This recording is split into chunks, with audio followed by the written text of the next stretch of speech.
Hello, hello, hello, dear listeners. Welcome to another episode of the Pursuit of Scrappiness podcast. Whether you're building a business, running a team, or just starting out in your career, we are here to bring you scrappy and actionable insights to help you become more productive. My name is Old Starout Counts, and my co host is Jan Zeps. Hey, man. Hey everyone. Before we start, quick reminder click that follow button on Spotify, Apple Podcasts, and on YouTube now. Helps more than you know. In exchange for that, you will get more than 170 episodes of ageless wisdom, scrappy tactics, and just cool stuff that you can use or not use, depending on what you want to do. But definitely entertaining and valuable lessons from other founders to help you build. Plenty to explore and be the first one to know when we come out every Tuesday morning, European time. So, and great news for the video lovers. You can now also see full-length episodes on YouTube.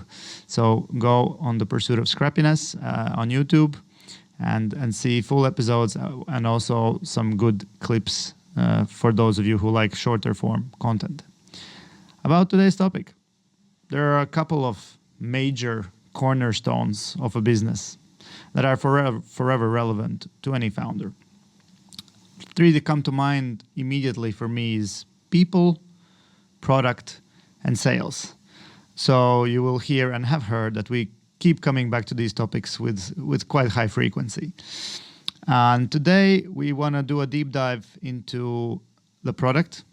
And for that, we have invited a very cool guest, Nick McEvily, a serial entrepreneur, product leader, and advisor to multiple founders on product, on strategy. Hi, Nick. Hey, gents. Good to be here. Thanks for having me. Looking forward to talking more about product. Yeah, so Nick is a seasoned entrepreneur, product strategist with a track record that speaks volumes. Backed by Mark Cuban and raised over $40 million in venture funding. Nick has developed multiple top-ranked apps and played a pivotal role in scaling companies. And one of his companies even became the second fastest growing company in North America in 2023. You can check me if that's correct data, but yeah, that's what we found. So today we really want to talk about product, about design, about how to get ahead with the things that you're building. So let's jump into it immediately, and with the holy grail of product, the PMF, product market fit. How do you find it for yourself, and how does a startup know when they've achieved it? I'm glad we're even just talking about it. I know PMF has been talked about and thrown around as an acronym here, another startup acronym. For the last few years, it's become much more popular, but I think it's still nebulous. I have a talk that's called WTF is PMF, because I'm not sure a lot of people know. And like a famous court justice in the United States, you know it when you see it. They referred to that when they were making a judgment on pornography. And I think product market fit is the same. You kind of know it, you feel it, you see it. But before then, you want it so bad, it's easy to delude yourself that you have it. So I'm excited to talk a little bit about some of those indicators and how to make sure that it's real product market fit and not kind of a false sense of it. Okay, so where does it start? What kind of thought process you would go through to understand where you are in this journey? I think it all comes down to stage with startup. But universally, it's good to put yourself in a position where you think you don't have product market fit, to prove that you're not right, to prove yourself wrong instead of trying to prove yourself right. I think there's an inherent bias that founders will have, a dogmatism, a delusion that is healthy in moderation. But without a little bit of moderation and without data checking it and without other people's opinions, I think people can breeze past a very important stage in the process. So definitely a stage-based seed, Series A. A lot of Series A startups think they have product market fit because they've raised a lot of money, but that's I think it's a false indicator. It's really about growth rate and adoption.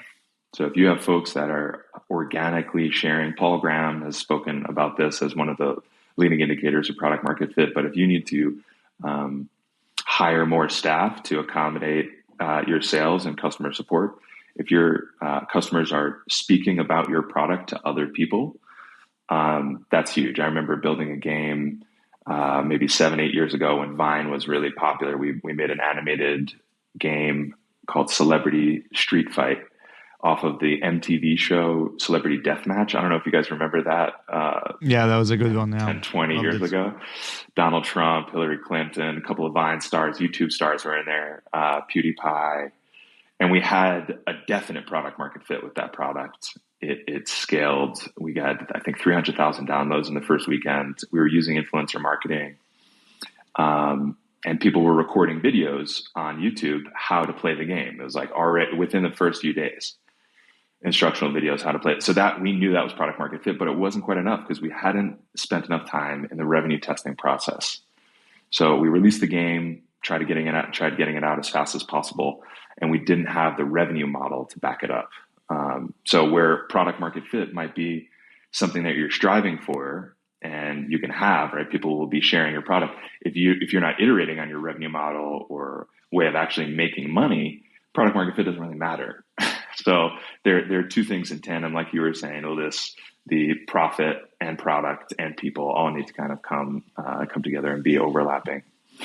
And hopefully today I'll talk a little bit about the different processes that we can go through to ensure that there's good product market fit. I think you guys already had a guest on, the founder of Superhuman, talking about this. Yeah. His article on First Round Review is like a Bible verse for me, and would definitely recommend that read to any of your listeners. Actually, when you mentioned like this situation when like customers are happy, they're sharing, they're using, but revenue is an issue, then the question about product, we all know Twitter or X, do they have product market fit? I mean, we all know it. Are they making money? Like, what's your assessment? Oh man, that's hard. I am not a fan of the politics of the platform right now and have moved to Threads officially. But they were not but do you like it there before, well? Right? Like... Yeah, they had, I think, one of the pillars of market fit, which is usership. And that would be the place to go to when there was a real world activity that you wanted immediate. Like they changed the landscape in terms of publishing and news. And then maybe didn't continue to evolve. And that's one of the exercises I feel like we can talk about a little bit today is product market fit is not something that you find, it's something you do. And so you need to constantly be doing it. And there are a few people that are involved in that process in the team over time. Certainly product managers, if your company is big enough, certainly product designers, if you're able to include them, and the CEO and leadership team as well, definitely. Because this all comes from the top, this mindset and culture of product market fit comes from the top and comes down. So one of the things that Twitter hasn't been doing is probably continuing to talk to their users and behave like a startup. Once you grow to a certain size and you're publicly listed and all this, then you're not publicly listed. I think you have a tendency to believe that you have that success. And so what I would recommend if I don't know if anyone, if Elon's listening here, or any of the Twitter folks or X folks, but I think they have a really big vision for where the platform is going to go, right? I think, you've heard Elon Musk talk about the Everything app, similar to the app in China. Remind me the name. WeChat, probably. WeChat, yes, the WeChat. I was going to say WhatsApp. And in order to get there, you need to find places to start. Are we going to start with payment? Are you going to start with health and all the data, personal data and identification? Like, where are you going to start with that whole process and grow it? I'd be interested to know where the X team is spending their time testing this with audience adoption. I imagine it's probably a difficult thing to crack because they have this legacy brand that they need to get over as well. Yeah, just Indeed. came to my mind. Actually, not the X iteration, but like the Twitter, the old one, came to my mind because, like, they were brought up a lot of times. Examples like these: Facebook swimming in money, ad revenue; Google swimming in cash, ad revenue; Apple obviously also cash for different sources, and Twitter was always this one that everybody knows about it. It's valuable. If they need money, they can probably raise, but how to make it profitable? It's kind of, I think, the question that Mr. Musk has taken now on himself. Let's see how he does. Yeah.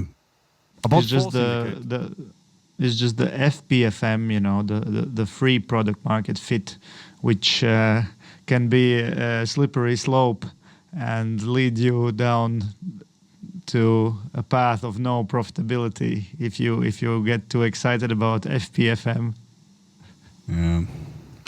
False indicators, though, like you could like, I mean, you could easily understand that Twitter's management or whatever back in the day said, like, look, we're the most popular platform in the world. We have product market fit. What are other false indicators you think companies should be aware of, saying like, well, something is working, so we might be good, but actually maybe not? Growth rate is great. All these things are good indicators, right? That maybe that you don't have like a strong product market fit, but you put yourself in a laboratory where you can do experiments with your users because you have them. So I don't want to frown on X or Twitter or anyone else who has thousands of users or millions of users. That's a good thing. Ultimately, what you want to do is use that resource to your advantage and do it well. I think a lot of people just don't gather information from their user base very well in a statistical way or in a reliable way. So that's what I would recommend, is using the audience. Like if you have millions of users like X does and they're obsessed with the product, then that's an eager audience to be asking their opinions on things. And so questions you could ask, similar to the Superhuman article, is what would you miss? What feature would you miss if we took it away? What's the most essential thing for you on this platform? And then playing to those strengths and kind of amplifying those things. Oftentimes, those are the differentiators for your product versus what's out in the competitive landscape. Like Google and Facebook don't have the immediate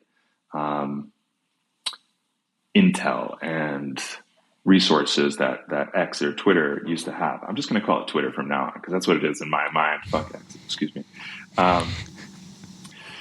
So use those resources, and if you have a user base that's reliable, listen to them. And I'd love to talk a little bit about a couple of steps that you can take to listen to your audience well. You mind if I run through a few of those?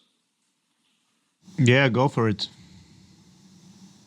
The first is qualifying your user. You have to make sure that you're finding the right person to talk to, someone who's representing the opinions of the group or cohort or audience that you're looking to pursue. So there's oftentimes like a list of 5 or 10 criteria in that persona. Terms I'm sure really familiar to the audience.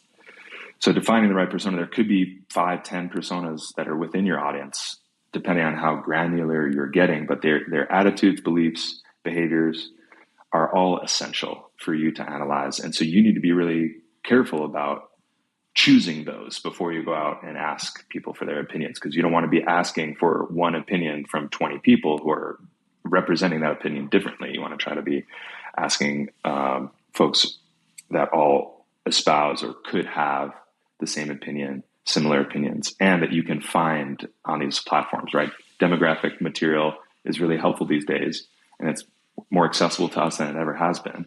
So saying you want someone of a certain age, that's soft. Desires, behaviors can really be reflected in a broad range of ages. So I'd focus more on attitudes and behaviors. So people that go to a certain news site, people that will follow a certain person. Those are a little bit more effective these days, given the platforms that we have that we're collecting data and intelligence on. So make sure you're identifying the right user. Once you've identified that user, try to talk to a few of those folks in more of a casual conversation so you can develop your script. You don't want to just start from a script. If time is of the essence, write the script, start interviewing, obviously. But if you have a little bit of leeway, talk to those folks, be open. I'm looking to learn a little bit about this. I'm looking to learn about that. So you can develop your script. And you want to be really consistent with the 5 to 20 questions that you're asking during an interview. And most of the time I'm going to be talking about interviews because those are the most important, in my opinion, to do right. You can do a survey. Survey methodology, I think, is a little bit more clear cut. There's a lot of resources out there on how to create good surveys, changing questions, changing order of answers. Very similar in terms of its backbone to interviewing. But a script is essential. You want to be asking the same questions to all of the people that you're talking to. You don't want to just ask 1 or 2 questions to some people and then another 2 or 3, because then your data is skewed and you're not getting something that's consistent over time. I'd recommend speaking to at least 6 to 8 of those folks. There's a great article from Nielsen Norman that talks about how there's a law of diminishing returns. If you interview more than 6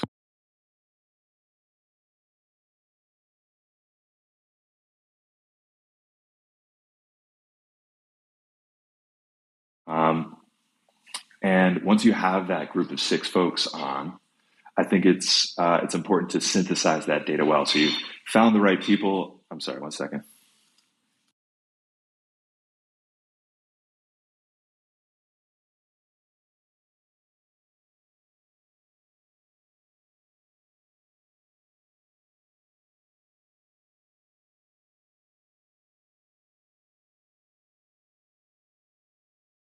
So once you've found the group of 6 folks that you want to talk to, you've identified their core characteristics that are consistent between each of them. You've written your script. You're asking the same questions in the script to each of the folks. You're recording those conversations. You're writing those down. One of the things that I like to do, and this is something that I really urge all of our listeners and all the founders that I advise, is to take that interview and put it into Post-it notes, each anecdote on its own Post-it note, so that you can cluster map them in terms of similarities.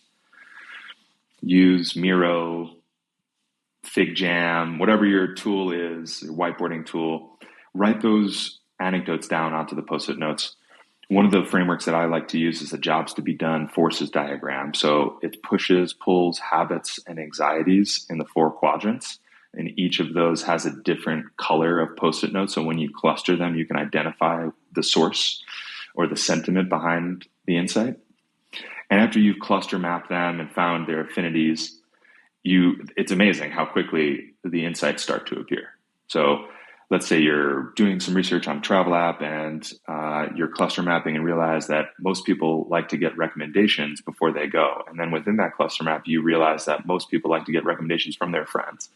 Now you've got a feature that you can try to start building out, some marketing language that you can start building out, the best recommendations from friends.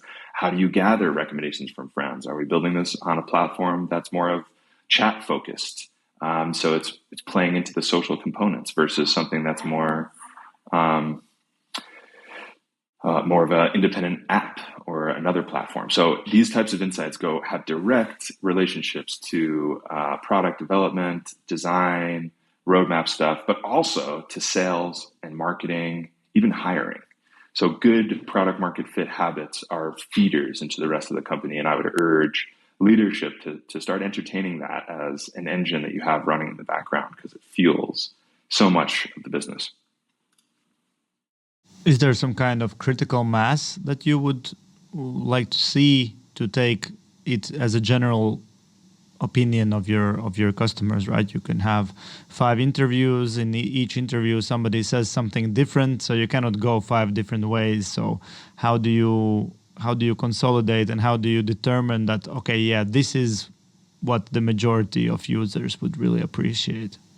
Yeah, you're looking for a common denominator for sure between all of the interviewees. And if you're not hearing that, then that's a red flag for you, that either you weren't asking the right question, the question wasn't being consistent between all of the interviews, or you're talking to a persona that is representing a very broad set of things. So that's a red flag. Go back to the drawing board. there are going to be moments where maybe one or two of your 6 to 8 interviewees say something and you think it's gold. And this is where the magic kind of happens, where you have to blend your intuition with what the data is saying, and albeit qualitative information. But that's where you as a founder or a designer or product manager get to put on a strategic hat and make a really big decision. Do we want to follow the one or two things that these people said, or just focus on the more common denominator? The product, if you only focus on common denominators, the product can kind of have a tendency to fall into a, I don't know what the right word would be, maybe like a vanilla type of product, something that pleases a broad group of people, even though you've found your persona and you want to be really focused on pleasing a broad group of them. But if you're always focusing on common denominators, you're not finding things that are really radical or different. And that's our job as startup founders and people that run startups and build startups, is to find something that's a little radical, a little out of the ordinary. And so when you're doing these interviews, while you're focusing on the common denominator, absolutely keep an eye out for things that you think are wild or like, wow, that's really brilliant. I think maybe we should do another round of interviews, focus on that specific thing. Maybe we build a prototype specifically for this angle. And I have chills right now, just like, if you find that thing and you keep digging behind it and you find more to be fueling the product vision, there's a lot that research can provide, and I think those kinds of small glimmers of insight that come from your users can be the thing that really propels the business into its next iteration. And good that you mentioned also that this as a sign almost, if you're too vanilla, too safe, it's almost like startups kind of need to take those risks. That's the role, right? That's why they are risky companies. And if there would be like safe bets, kind of safe bets are taken by big companies. They have larger bigger resources. Exactly. So if you're feeling like you end up with something like this, then maybe it's a good sign of back to the drawing board. Absolutely. I think the magic, the intuition, the wild thought, a friend of mine and I talk about, be a little bit more cowboy. In the U.S., it's like you're out in the there's bad history there, but like you're out in the wilderness and you have to kind of fend for yourself and take things into your own hands and be a little bit wild. So I would recommend a dose of that. And I'd say that if you have a consistent backbone of data and insight and stable design and product strategy, add a dash of that wildness, make some big leaps, take some big risks. And if you're on the other side of that coin, you're the type of leader, product strategist who's only doing big things and taking really big risks all the time. It creates a lot of instability for the rest of the team. So I think you need to add in some backbone of data so that the two combined will lead to really sound strategy, defensible strategy, moving forward. What about as you say, you don't search, you do product market fit, but what would you say are the key things to make sure that the company doesn't lose its way, doesn't lose its product market fit, and how to have it in your company DNA to constantly strive for product market fit? It's like you were saying this. There was this quote, the cliche quote that, what is it, like, success is not a destination, it's a journey. It's almost what you were saying about product market fit. It sounds like that. It's not a destination, it's a journey. So, yeah. Absolutely. Let's get shirts made. I love that. Exactly. Yeah. It appears in small things that happen on a weekly basis within your company. So if you're having executive meetings and product meetings and no one is asking the question, where is that insight coming from? Or did we test that? I think that's a really strong, easy red flag that you guys have, that team has not built in product market fit or a testing mindset in the business. If you can openly say, oh, we should test that. And everybody's like, oh yeah, great. And you look at the product manager and he or she is like, oh, okay, I'll write that down. And they go off and start testing something the next day or, that week. I think you have a great culture of product market fit and that the idea or mentality of eternally looking for it and keeping it. If you're a larger company that has traction, you have a large user base, you have business, the market will undoubtedly shift during the time that your company is alive. And so it's really important for us to maintain that product market fit. And one of the ways of doing that is by talking to the users that are using our product the most. They might need some incentive to share their opinions with you. Be careful not to bias their opinions with that incentive. But ultimately, you want to be collecting data from your strongest users and use that as the seed and try to find some branches off of that. So if you have something that's really strong, find an orbit of features or problems that are orbiting that thing that's really strong, and that'll make it a little bit easier for your founder or for your customers, your early adopters, to kind of move up the branch. I don't know why I'm using this plant analogy, but to make the step to the next piece of the product that you're looking to promote. And then testing that within a safe environment and watching data. So you can do that through prototypes in interview settings. You can do it through A/B testing, a limited release of a particular feature to a small cohort and use data to watch its uptake there. But always talk to people, because what I've noticed, no matter how great the analytics platform is, and I know there are a lot of great analytics platforms out there, they miss a lot of qualitative stuff that's innately human, and there are humans at the end of this, at the other side of the screen or the product that you're releasing. And if you're not talking to them, or if it's been weeks or months since you've spoken to them, that's another red flag. I think it's really important to be imparting the humanness over the data. It's a constant combination of these two things. Yeah, I guess the big challenge is to collect and store and analyze that information in somewhat manageable fashion. It's just, notes and opinions and things like that. I saw somewhere an interesting idea that I think it was Mr. Selfridge, from the founder of Selfridges, who historically said that the customer is always right.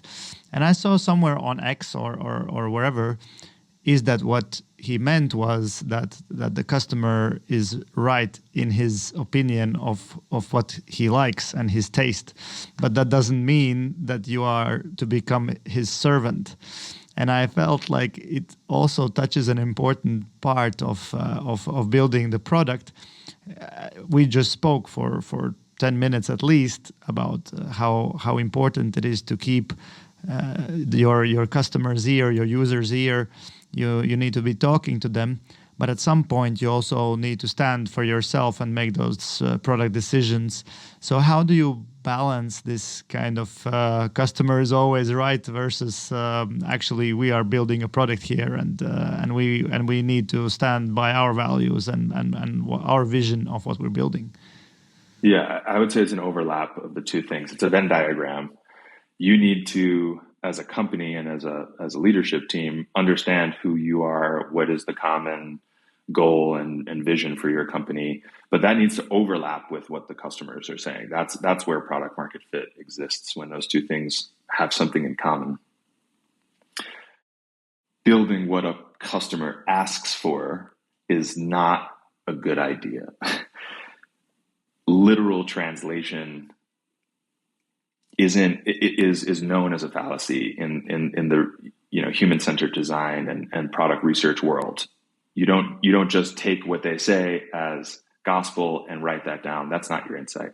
You have to read between the lines. You have to understand what they meant by what they said, and that's where the witchcraft and the magic, I think, kind of exists in this game. And what we were talking about before as well, adding that dash of wild and risk So if you're being too safe with your product decisions and moving too incrementally, and this happens, I think, a lot with especially early stage companies, pre-seed and seed stage, who are members of the same church as me, which is consumer insight. Let me listen to what the audience is saying. If you listen too directly and you only build with what they're asking for, you miss a lot of opportunity there. So that's where I would add in that big risk. And you don't have to take big ideas. Don't need to automatically dismantle the product roadmap and the strategy. You can test that big idea in a small arena and in a small way that insulates it from the damage or ripple effect that it could have on the product, brand recognition, user numbers, etc. So that's what I would recommend is if you're going to take big risks, which I recommend you should, do it in a way that is insulated and is in a controlled environment, so that you're not damaging the public perception of your company or the more important metrics in terms of revenue and usership. Yeah, I think it's one of the biggest struggles for every product manager to kind of take into account the inputs, but also not to, you cannot design a product by committee and by consensus and 10 people around the table, everybody have their thing. It can become really bad if stakeholders start to jump in and with strong opinions and classical thing that CEO, I downloaded this app the other night, I like this feature, should we copy it and stuff like that. Maybe goes back also, you mentioned job to be done framework, which has been immensely useful also for me in the past, where a good example is this, customers don't want to buy a drill, they want a hole in the wall, and that's the thing they want to do. So you need to kind of, if you go beyond that, and like you said, you don't take the literal advice, but you kind of try to extract from that, but it's a constant thing that is I think what I'm saying is what you're advising is that it will be always there. You can't achieve it and then move on to other things. It needs to be, somebody needs to work on it, somebody needs to be responsible for it, somebody needs to talk to people all the time. Yeah, it's like a safe cracker, and the safe code is always changing. That's what I think a good product manager is. They're listening to the safe, they have their ear to the, I don't even know if that's really how you can crack a safe, but I'm imagining that they're listening to the gears click and fall into place in this safe. And then it changes. And so it's a constant effort. It's a riddle. It's a puzzle, and that's what makes it so fun. I think that's why product managers love to do what they do, and people who are on the more strategic side, especially designers, they get to, hear something and then think and interpret, what does that really mean? What can I build or design here to test my assumption? What code can I, put in so that this safe opens? So it's a constant product, or it's a constant effort. That at least one person, tips how to crack a safe. That's a good episode. That's a good episode. We have to explore in more detail, very practical detail. Inflation is out of control. People looking for ways to earn more. And we covered actually more like these internal prism where you deal with your customers, with your challenge, and then there are also external factors that might come in. Like think how many products had great market fit, but then AI came in, and somebody else just had a better one. We all used, a lot of people used Nokia back then. Perfect product, great brand, great thing. And then, iPhone came out and they were completely taken, back. It's that angle as well. And I'm going to say something probably sacrilegious to all of our listeners, but I think it's also okay for the natural life cycle of a product to come to an end. You can't always evolve and pivot out of it. Sometimes you just get beat, and then you just choose a different game, or you choose a different sector to work in, and that's okay. I think there's a beautiful cyclicality in entrepreneurship that a lot of people try to ignore and try to elongate and prolong as much as possible. And I think that sometimes you just, and especially with humans at the center of it, a founder or a CEO, can be exhausting mentally to be climbing up this hill and then get another boulder thrown at you and climb, and another boulder comes in. So the morale starts to suffer. I've seen this time and time again, with founders as well. And they feel bad about giving up or not giving up, but just, putting down their supplies and heading home. Like, that's okay too. And when we talk about product market fit, we talk about pivoting. I want founders to also feel comfortable with leaving the game, or extrapolating themselves and extracting themselves. I think that's totally fine, and especially for mental health these days, something that might be the right move for you. Yeah, I think people are so emotionally invested and psychologically invested in their products and in the companies they build that it maybe we even have forgotten that things have a expiration date, or nothing is eternal, right? So that is a good point. And obviously, the great companies, they start and kill products and evolve, and Apple remains. Doesn't matter if it builds Macintosh or it builds iPhone. Or Netflix, the best pivot ever, mail DVDs. Yeah. You could see it in a different way. It's not a streaming success story. It's a failed DVD delivery story. It's like a tragedy that this product failed. Right. Mm-hmm. But it evolved with the market, evolved with technology, and I think that was the external factor that really affected the growth trajectory of Netflix and its vision. And so, yeah, you've got market attitudes, and in the case of Netflix, and in the case of a lot of B2B SaaS startups, AI technology can just come in and completely dismantle what you were about to do. And in those moments, you have to get back to the original muscle of, let's go back, talk to people. Oh, okay, people are scared of AI. They don't want to use it. It makes them nervous, especially in healthcare. There's privacy concerns. And so you have to find the right market that's interested in adopting that. And right now it seems like it's more in private companies and larger companies, but not too large because it's a security risk.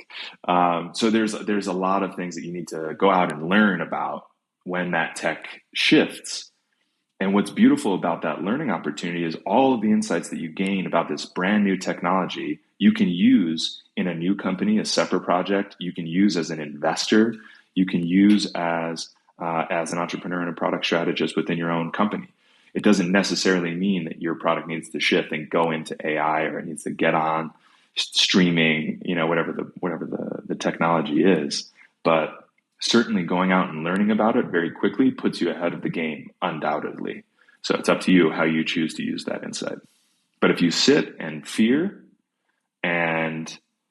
or you hire it out, you ask a consultant to come in and tell you about this, I think a lot of the earned insight and wisdom that would come from exploring it yourself is lost. And that's unfortunate. Yeah, it's a good point you mentioned about this hiring a consultant. Hey, I heard that there's this AI thing happening. Let's hire KPMG to evaluate how can AI improve. What's our AI strategy? What's our AI strategy, right? 300 slide deck. Everybody's happy. Yeah. No offense to KPMG, but you don't have really clear tactics, maybe. Or yeah, maybe you have 100 tactics to go after, which is so overwhelming that you don't know which one to start with. And all along, you're missing the prism and the filter of your mind as the leader and the strategist in this company, who's got years or lots of time to filter the insight through. So if I was a CEO and I already am kind of doing a lot of research in the AI space, get out of your seat, get out from behind your computer, or dive into your computer, whatever, however you learn, and learn about it yourself. Go out and talk to some people. And I think that's a lot of leaders, product managers and above, don't talk to the customers. The C-suite oftentimes doesn't talk to the customer. and they outsource that to junior folks. And I think that that's one of the worst decisions you can make, because you're distancing yourself from the insights. You're distancing yourself from the relationship and the person. Maybe you're watching the videos of the recordings of the interviews, and that's good. That's best practice if you're really time crunched. But being able to get out there and taking ownership of it is essential, because when you're asking the questions and turns out one of those questions was bad or it's not getting you the right insights, you can go and change that question. You can accept responsibility for having the wrong question. But when you outsource it to someone else, most of the CEOs will be like, oh, you didn't ask the right question. We're not doing research anymore. Or you don't know how to, do research right. Or all of these reactions that distance them from the results. And in fact, it's their responsibility at the end of the day. So what I would recommend, if you're a C-suite executive or someone who's high up in a company, I would recommend today, tomorrow, email your customers, get on the phone, do whatever you can to interact with them and invite them in to offer their thoughts, and listen intently, listen genuinely, listen with curiosity. Don't be going in with this sales mentality or this mentality that you need to correct their perspective. Go into this conversation like you're a therapist, or a family member, a friend who's just looking to understand their perspective. I think that's something that can really change the trajectory of a company, and especially the culture, because that trickles down. When you see a CEO or a CTO talking to their customer, you know that you should be doing the same thing, or join them on the call and respect that approach. It can change a company's success likelihood tremendously. To conclude, so we spoke about the importance of talking to people. We spoke about to the users. We spoke about the importance of taking risks, calculated risks, bold moves, and we spoke about all the time being in this mode of testing new ideas and basically improving the product. Is there anything else if you would build a product culture in the company? Is there anything else missing in that mix that we haven't yet covered for that secret formula? Maybe it's a little bit of humility and grace. So if someone suggests an idea and they go out and they prototype it and it comes back that no one really wants it, that's good. You have a good culture. Like maybe that was a failed experiment, but you have the culture of experimentation. That person has initiative. That person isn't afraid of suggesting new ideas to leadership and going and has the autonomy to go out and test them. So those are all success factors in my mind. And that sense of humility and grace starts at the top. Because if you're the type of leader that's scolding people for doing things wrong, you're micromanaging, you're not giving them autonomy to go out and explore new business concepts, you're literally bottlenecking the business. And it will evolve as fast as you do as a person instead of as an organization, as a group of people. So I think it's more of a mindset shift that I would also add to the mix here. I think that is a wonderful way how to conclude this conversation. Dear founders, CEOs, be mindful of your approach. Be mindful of your mindfulness and openness to experimentation and ability for your team. And I think that is great what you just said. If you have this tight control, then the company growth is limited to your personal growth. Let's focus on those company and organizational growths. Thank you very much, Nick. And call your customers. And call your customers today. It's almost like this reminder. Call your parents. Yeah, call a customer today. Call a customer. Amen. All right, guys. It was a pleasure, Yannis. Thank you, guys. Awesome. Yeah, and to the listeners, call your customer and tune in next Tuesday for the next episode. Click that subscribe button on all the platforms and get immersed into the world of scrappiness. Thank you, guys. Bye. Thank you. Bye.